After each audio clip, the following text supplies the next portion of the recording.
আসসালামু আলাইকুম। কেমন আছেন সবাই? আলহামদুলিল্লাহ আমি অনেক ভালো আছি। তো আজকে খুবই সিম্পলভাবে কলিজা ভুনা করব। আপনাদের জন্য এটা বাসায় বানাই নিলাম আর কি, আপনাদের কাছেও শেয়ার করে নিলাম।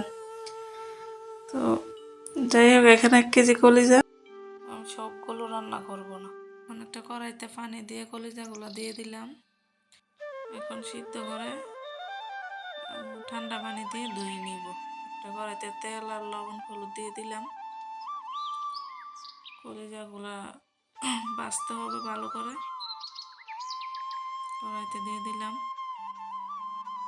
এখন ভালো করে ফ্রাই করে নিব কলিজাগুলা। এই তো ভাজা হয়ে গেছে। কলিজা একটু ভালো করে ভাজতে হয়। এখন পেঁয়াজ দিয়ে দিব পরিমাণ মতো। আপনাদের কাছে আমার একটা রিকোয়েস্ট, প্লিজ আমার চ্যানেলটি যদি ভালো লাগে, আমার ভিডিওটি সাবস্ক্রাইব করবেন, একটা লাইক দিবেন, কমেন্ট করবেন। পেঁয়াজটা এখন ভালো করে ভেজে নিব। এই তো পেঁয়াজটা ভাজা হয়ে গেছে। এখন আদা রসুন দিয়ে হালকা 0.5 মিনিট 30 সেকেন্ড ভেজে নিব। তারপরে মশলা অ্যাড করব। এলাচি দারচিনি দিয়ে দিছি আমি, এটা ক্যামেরাতে উঠানো হয় নাই। মরিচ দিয়ে দিচ্ছি। এখানে হলুদ অ্যাড করব না। কলিজা ফ্রাইয়ের মধ্যে হলুদ দিলে আর এখানে মশলা কষানোতে হলুদ দেওয়া লাগে না, তাইলে কলিজার কালারটা লাল আসে। এখানে জিরা দিয়ে দিব, পরিমাণ মতো লবণ দিয়ে দিব, অল্প পানি দিব, দিয়ে মশলাটা কষিয়ে নিব ভালো করে।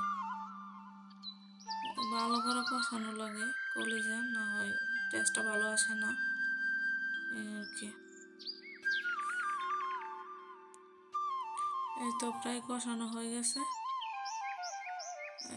মশলাটা তেল ছেড়ে দিছে। এখন আবার একটু পানি দিব, গরম পানি দিয়ে ভালো করে আবার জাল করে নিব। কলিজাটা অলরেডি রান্না হয়ে গেছে। আমি কিছু কাঁচামরিচ দিয়ে দিছি। এই তো কমপ্লিট, কলিজা রান্না হয়ে গেছে।